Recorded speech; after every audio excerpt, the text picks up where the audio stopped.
औज़ुबिल्लाहि मिनश्शैतानिर्रजीम बिस्मिल्लाहिर्रहमानिर्रहीम इय्याका नअबुदु व इय्याका नस्तईन। अस्सलाम वालेकुम dear students and dear friends, उम्मीद है कि आप खैर खैरियत से होंगे। पूरे जोश के साथ, पूरी लगन के साथ और पूरी ही ईमानदारी के साथ काम कर रहे होंगे। मैं हूं M A Qadir, welcome to my channel. अच्छा प्यारे बच्चों, आज हम न्यू 9th मैथ का जो कुछ सवाल रहते थे, मैंने पहले स्मार्ट सिलेबस के मुताबिक किए थे।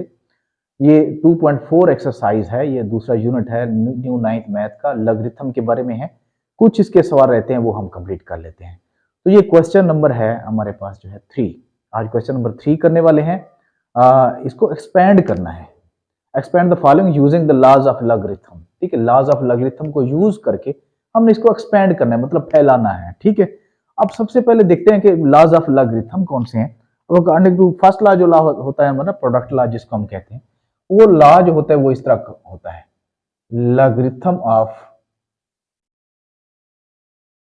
x to the base b, ठीक है, एक्स वाई है, ठीक है, is equal to logarithm of x plus to the base b plus logarithm of y to the base b। ठीक है, तो मतलब b हमने बेस ली है, logarithm of X Y to the base b is equal to logarithm of x to the base b plus logarithm of y to the base b।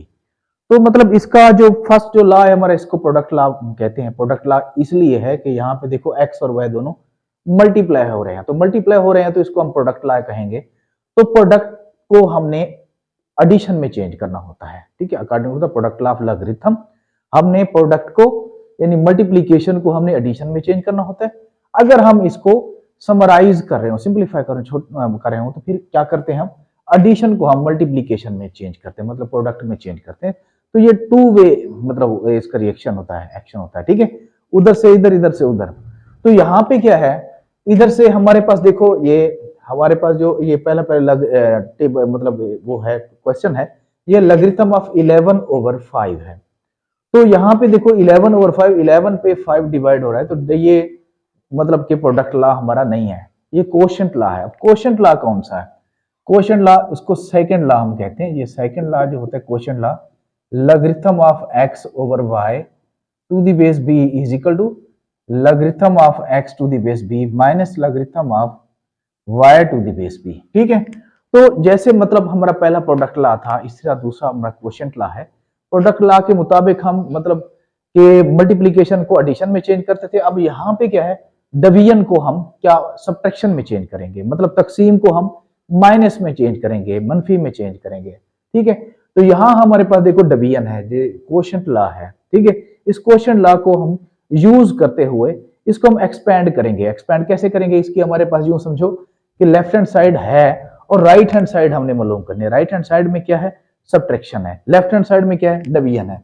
अब इसको division को हम सब्ट्रैक्शन में चेंज करने वाले हैं। ठीक है, इसकी बेस कोई भी हो सकती है, तो यहाँ पे क्या लिखेंगे, logarithm of 11 minus logarithm of 5। तो ये हमारा जो है, इसको हमने एक्सपेंड कर दिया। तो इतना सा है क्वेश्चन। ठीक है, इसके बाद नेक्स्ट हमारे पास क्वेश्चन है, सेकंड क्वेश्चन है, सेकंड पार्ट जो है इसका वो है 8a6 और इसका जो है हमारे पास स्क्वायर रूट है। अच्छा, लॉगरिथम भी साथ लिखना है ना। अच्छा, और टू द बेस क्या है, टू द बेस 5 है। तो ये सेकंड पार्ट है, इसको हम करने वाले हैं। अब देखो यहां पे हमारे पास जो है उन्होंने स्क्वायर रूट मतलब अंडर रूट भी दे दिया, रेडिकल मतलब फॉर्म में है। ठीक है, लॉगरिथम ऑफ 8a6 का under root to the base 5। ठीक है, अब इसको सबसे पहले हम थोड़ा सा सिंपलीफाई करेंगे, थोड़ा सा मतलब हकीकत इसकी पता चल जाए, फिर इसको हम लॉगरिथम के लॉज को यूज करके इसको एक्सपेंड करते हैं।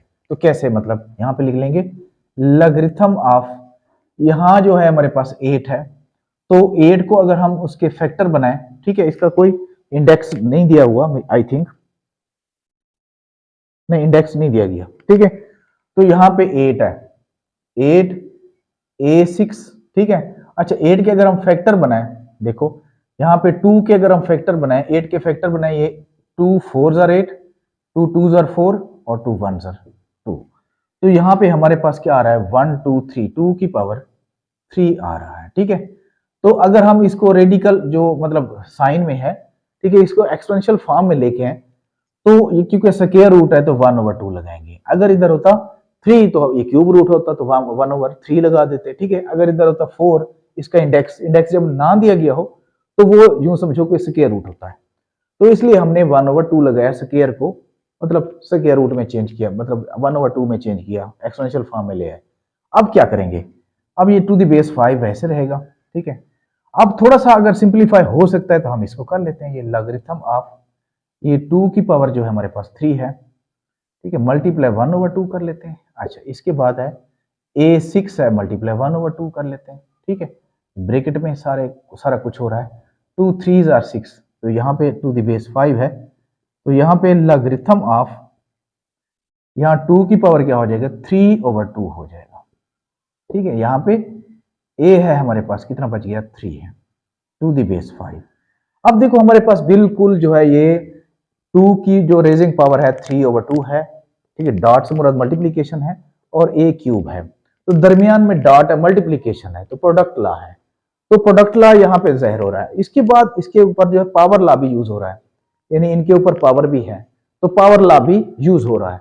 तो मैं पावर लॉ भी पहले लिख लेता हूँ। यहाँ पे देखो पावर लॉ हमारा कौन सा है, लॉगरिथम ऑफ ये हमारे पास m की power n to the base b is equal to यहाँ पे n logarithm of m to the base b। ठीक है, अब इसमें पावर लॉ जो होता है वो क्या है, पावर लॉ में ऐसा है कि पावर जो होती है ना उसके ऊपर पावर, ठीक है, जो एक्सपोनेंट जो होता है उसको हम पहले लिखते हैं, बस इतना सा फर्क होता है। तो हम क्या करेंगे, पहले इसको हम इसको जो है इस पे इसके ऊपर जो है पहले प्रोडक्ट लॉ लगा के देखते हैं। ठीक है, प्रोडक्ट लॉ के प्रोडक्ट लॉ जो है लगा के फिर उसके बाद इसके बाद इस पे पावर लॉ हम यूज करेंगे। ठीक है, तो अब देखते हैं कि यहां आ जाएगा हमारे पास, देखो लॉगरिथम ऑफ 2 की raising power 3/2 to the base 5 और plus logarithm of a cube to the base 5, to the base 5 दोनों के साथ लगाएंगे। अब इस पे पावर लॉ यूज कर लेंगे। According to the power law we write power first before log. ठीक है, पावर हम पहले लिखते हैं लॉग से पहले, तो यहां पावर पहले आ जाएगी 3/2, लॉगरिथम ऑफ आ जाएगा 2 टू द बेस 5। ठीक है, इसके बाद प्लस यहां आ जाएगा पावर लॉ के मुताबिक हमारा जो पावर है वो 3 है, तो यहां आ जाएगा 3 logarithm of 5 to the base b to the base 5, sorry base 5 है हमारे पास। तो ये आंसर इसका होना चाहिए। ठीक है, उम्मीद है कि हमारा आंसर ठीक ही होगा। जी जी बिल्कुल हमारा आंसर ठीक है। तो इस तरह हम आगे नेक्स्ट जो है क्वेश्चन करने वाले हैं। नेक्स्ट क्वेश्चन कौन सा है, नेक्स्ट क्वेश्चन है हमारे पास नेक्स्ट क्वेश्चन है जी, ये है थर्ड पार्ट जो है, थर्ड पार्ट है हमारे पास, ये नेचुरल लॉगरिथम है जिसको हम ln से नेचुरल लॉगरिथम a स्क्वायर और b ओवर c है। अब नेचुरल लॉगरिथम कौन से होते हैं, the logarithm with base e are called natural logarithm. ठीक है, इनकी बेस e होती है। तो अब यहाँ पे तो कोई बेस नहीं दी गई तो इसमें कोई फर्क नजर नहीं आता, लास्ट इस पे भी वही मतलब अप्लाई होते हैं। तो यार नेचुरल लॉगरिथम, ठीक है, ln a square b over c। अब देखो यहाँ पे क्या है, कितने लॉज इस पर मतलब एक्ट कर रहे हैं। सबसे पहले तो इस पे प्रोडक्ट लॉ मतलब एक्ट कर रहा है, यूज हो रहा है, इसमें a और b आपस में मल्टीप्लाई हो रहे हैं। दूसरा जो है इस पे देखो c डिवाइड हो रहा है, ये क्वोशंट लॉ यूज हो रहा है। और तीसरा जो है इस पे देखो पावर लॉ भी यूज हो रहा है।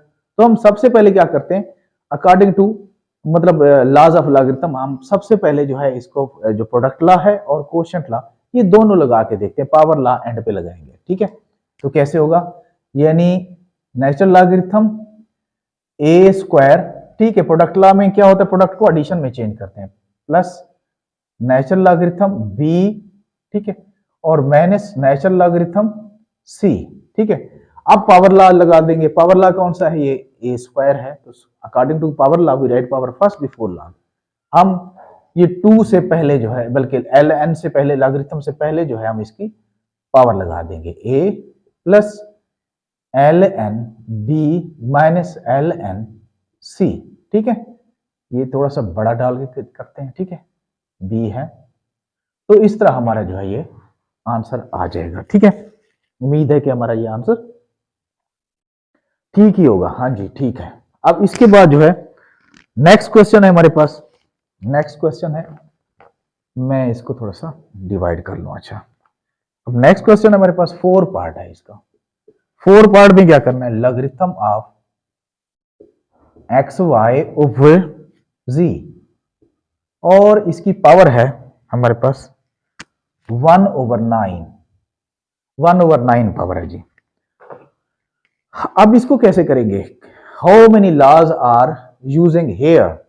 अब सबसे पहले तो है, आप देखेंगे एक्स वाई आपस में मल्टीप्लाई हो रहे हैं तो प्रोडक्ट लॉ यूज हो रहा है। नीचे देखें जी डिवाइड हो रहा है तो क्वोशिएंट लॉ यूज हो रहा है। ऊपर देखें 1/9 जो है इसका पावर लॉ है, पावर यूज हो रही है। तो 1/9 जो है होल पावर है, सबकी है। तो हम क्या करेंगे, सबको ये पावर दे देंगे, यहां लिख लेंगे 1/9।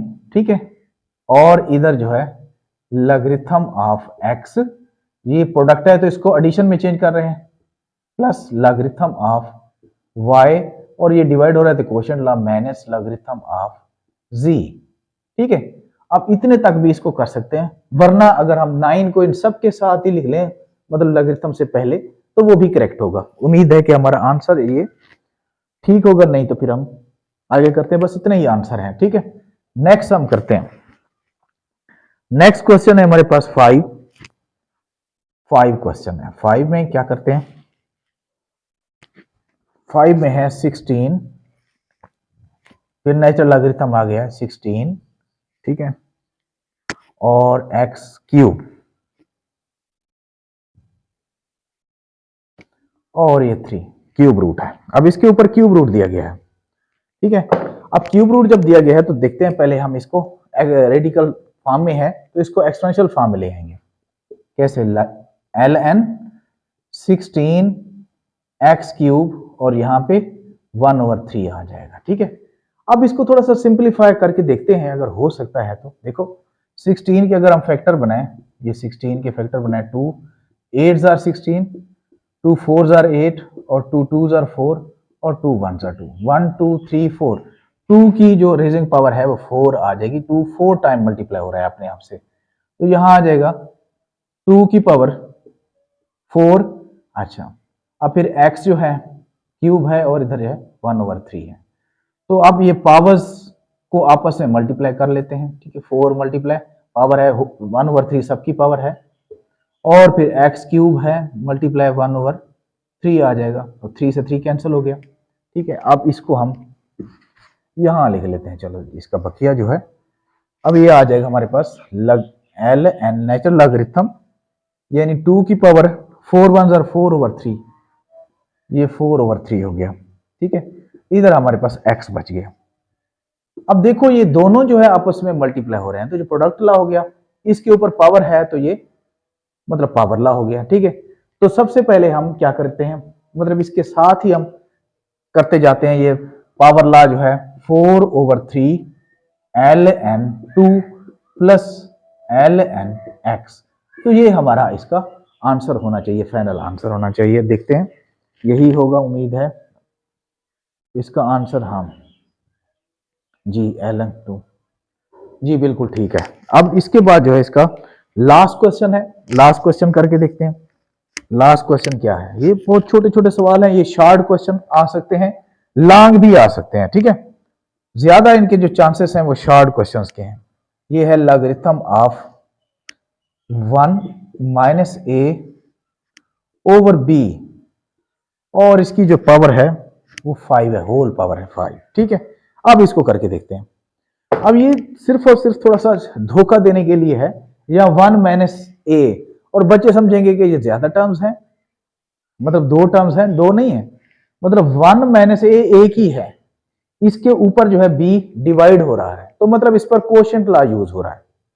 1 माइनस ए एक ही टर्म है according to the laws of logarithm, जैसे हम उसकी डिवीजन करते हैं, और ये 5 जो है इसका होल पावर है, तो हम क्या कर लेंगे, ये 5 पहले आ जाएगा, 5 तो यहां लिख लेंगे लॉगरिथम ऑफ 1 माइनस ए, ठीक है, और माइनस लॉगरिथम ऑफ बी। तो ये आंसर होना चाहिए इसका, ठीक है। तो उम्मीद है कि हमारा आंसर ठीक ही होगा। अच्छा, टू द बेस 2 भी है, टू द बेस 2 है, सॉरी, टू द बेस 2 हमने लगाना है, टू द बेस 2 ये साथ साथ आपने लगाना है, क्योंकि जो बेस दी गई है सेम वही बेस हमने वहां पे लिखनी होती है। तो इसके साथ ही हमारा जो क्वेश्चन नंबर 3 है वो तो खत्म हो गया। अब इसके बाद जो है क्वेश्चन नंबर 4 हम करते हैं। तो find the value of x in the following equations. अच्छा, यहाँ पे इक्वेशंस दी गई हैं, इनमें हमने एक्स की वैल्यू फाइंड करनी है। ये 4 क्वेश्चन है, क्वेश्चन नंबर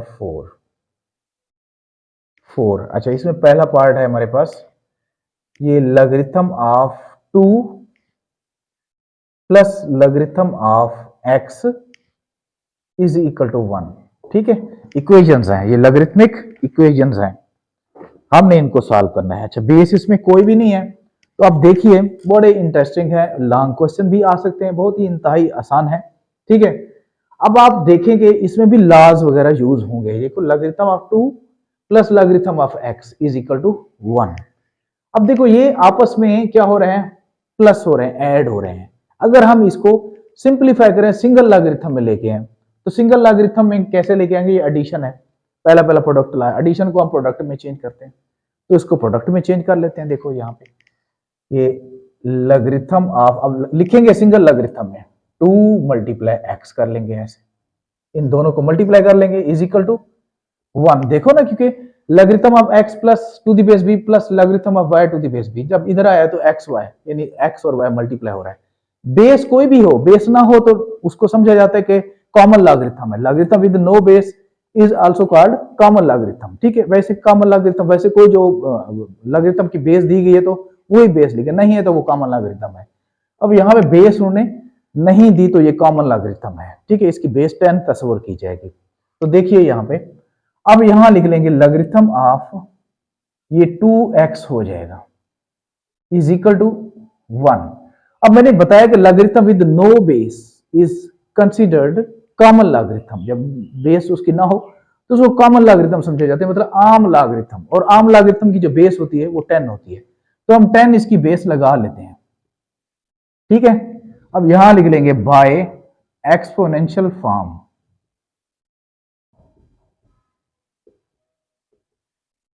एक्सपोनेंशियल फॉर्म के मुताबिक क्या करेंगे, जो बेस है ना वो लिख लेंगे, बेस हमारे पास 10 है और ये जो है उसका एक्सपोनेंट है, इसकी पावर आ जाएगा 1 इज इक्वल टू ये आ जाएगा 2x, ठीक है। अब इसको हमने एक्सपोनेंशियल यानी लॉगरिथम से हमने आजाद करवा लिया है, ठीक है। अब ये एक्सपोनेंशियल फॉर्म में आ गया है। तो अब देखें 10 की पावर 1 है तो 10 ही समझा जाएगा, तो यहाँ क्या आ जाएगा 10, दोनों तरफ से हम 2 डिवाइड कर लेते हैं, ये 2 डिवाइड कर लेते हैं, 2 से 2 कैंसिल, 2 5 जा 10, तो x इज इक्वल टू 5 हमारे पास, यानी x की वैल्यू हमने फाइंड करनी थी, तो x इज इक्वल टू 5 आ गया। तो इंतहाई इंटरेस्टिंग और बड़े जबरदस्त सवाल हैं, आप इनको लॉन्ग क्वेश्चन भी ये आ सकते हैं, ठीक है। तो ये क्वेश्चन आपका हो गया एक पार्ट। तो दूसरा पार्ट करके देखते हैं, दूसरा पार्ट क्या है। अब दूसरे पार्ट में है कि logarithm of x to the base 2 plus logarithm of 8 to the base 2 is equal to 5, ठीक है, इज इक्वल टू 5 आ गया। अब इसको करके देखते हैं, ये भी बिल्कुल वैसे ही हम इसको करेंगे जैसे पिछला हमने क्वेश्चन किया है। यहां देखो ये प्लस हो रहे हैं तो प्रोडक्ट लॉ यूज हो रहा है, ठीक है प्लस ना, माइनस तो नहीं है, प्लस ही है, ठीक है। तो according to product law we change addition into multiplication, ठीक है। तो हम इस एडिशन को मल्टीप्लिकेशन में चेंज कर लेते हैं, लॉगरिथम ऑफ ये आ जाएगा x मल्टीप्लाई 8, ठीक है, टू द बेस 2, बेस वही सेम आएगी। अब इसको थोड़ा सा इसका शक्ल बना लेते हैं, 8x हो जाएगा to the base 2 is equal to 5। अब इसको एक्सपोनेंशियल फॉर्म में ले आते हैं, बाय एक्सपोनेंशियल फॉर्म,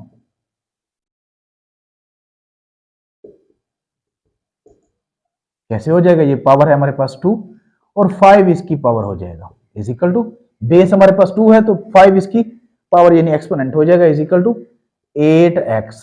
अब देखो 8x, 2 को 5 टाइम मल्टीप्लाई करो तो कितना होता है, तो जब 2 को अपने आप से 5 टाइम मल्टीप्लाई करो, 2 2 4 4 2 8 8 2 16 16 2 32, तो ये हो जाता है कोई 32 इज इक्वल टू 8x।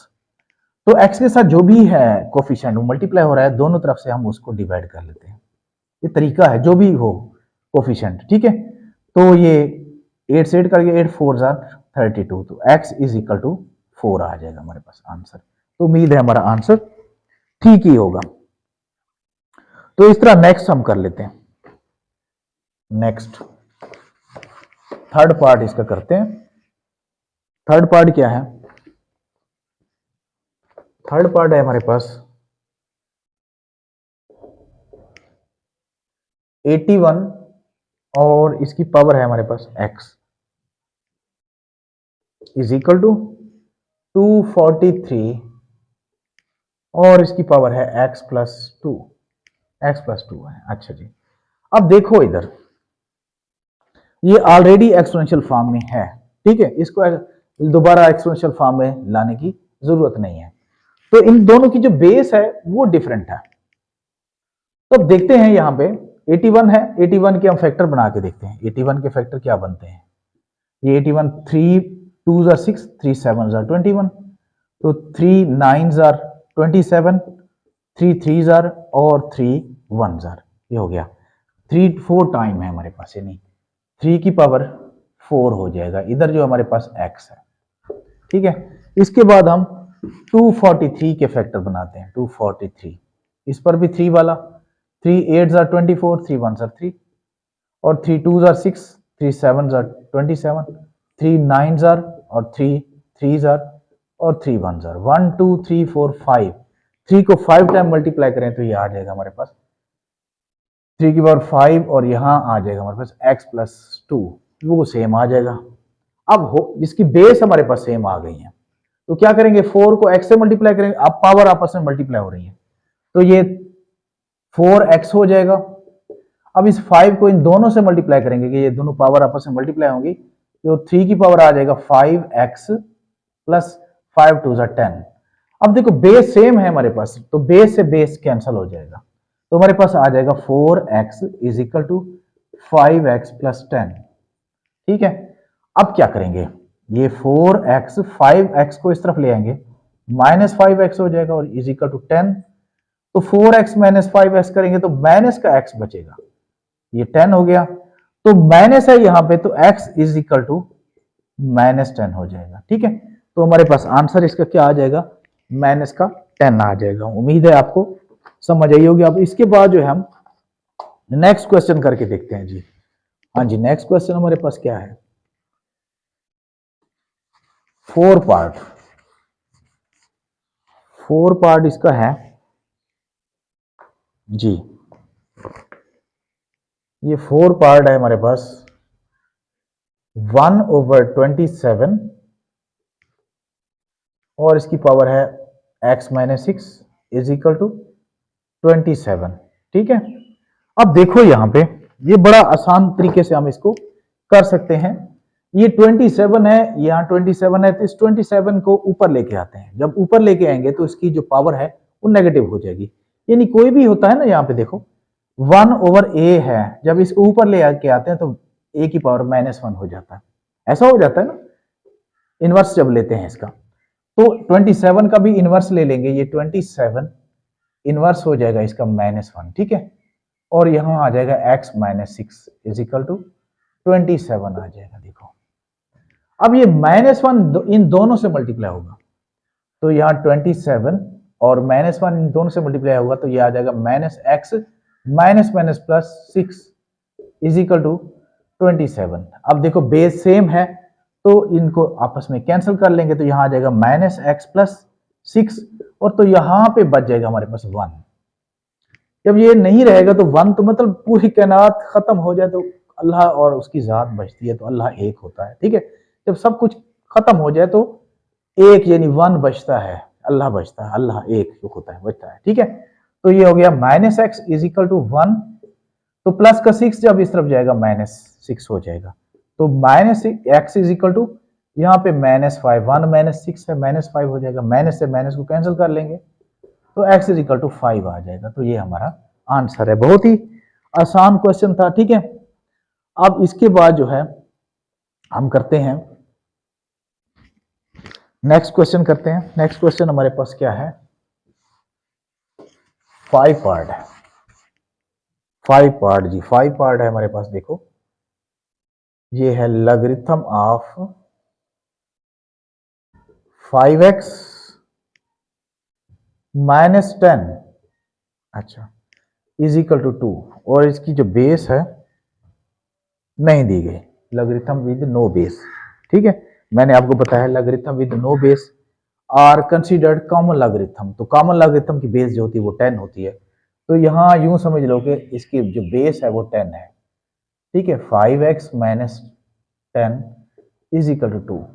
अब इसको बाय एक्सपोनेंशियल फॉर्म कर लेते हैं, एक्सपोनेंशियल फॉर्म,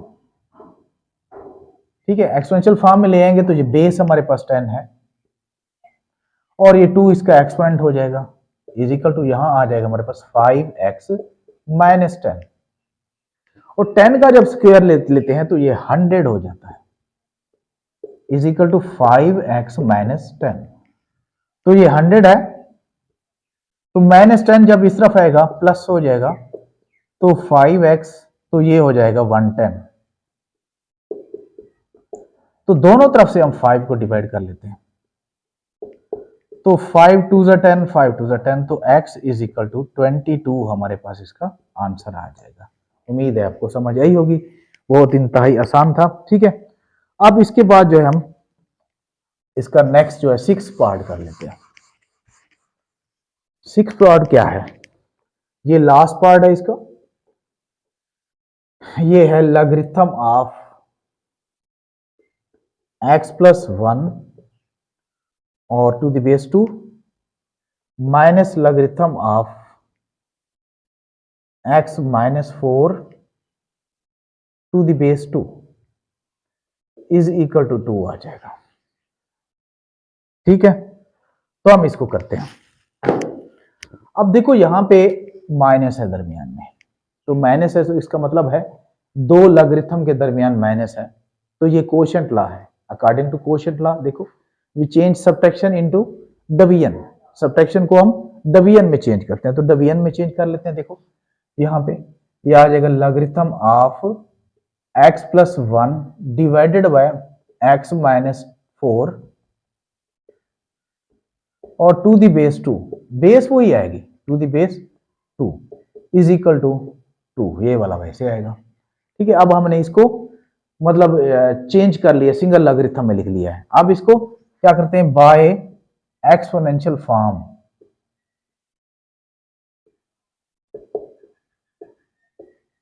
एक्सपोनेंशियल फॉर्म, ये बेस है हमारे पास 2 और इसकी पावर हो जाएगी 2 is equal to X plus 1 over X minus 4। देखो 2 2 जार 4 हो गया, तो x plus 1 over x minus 4, तो क्रॉस मल्टीप्लीकेशन कर लेते हैं। देखो दो मतलब फ्रिक्शंस हैं, उनके दरमियान इक्वलिटी है, तो क्रॉस मल्टीप्लीकेशन कर लेते हैं। देखो यहाँ 4 इससे मल्टीप्लाई हो रहा है, 4 इंटू एक्स माइनस 4, 1 इससे मल्टीप्लाई हो जाएगा, चलो एक स्टेप बढ़ा लेते हैं, ये 4x माइनस 4 4 16, तो ये x प्लस 1, तो 4x, x जब इस तरफ आएगा माइनस हो जाएगा, 1 है और माइनस का 16 है, इधर प्लस का 16 हो जाएगा, ठीक है। इधर आ जाएगा हमारे पास 4 में से बन गया 3, 3x इज इक्वल टू ये हो गया 17, ठीक है। 3x इज इक्वल टू 17, दोनों तरफ से 3 डिवाइड कर लेते हैं, तो x is equal to 17 over 3। तो मजीद देखते हैं इसका आंसर कैसे दिया गया है। इसका जो आंसर है जैसे दिया गया है उसी हालत में इसको लिखते हैं। अच्छा होल में दिया गया है तो हम यहाँ लिख लेंगे, इसको डिवाइड कर लेंगे ये 17 को 3 पे, 3 5 और 15, यहाँ पे 2, तो 5 होल 2 ओवर 3, तो x is equal to 5 whole 2 over 3 इसका आंसर है। और उम्मीद है आपको समझ आई होगी, बहुत ही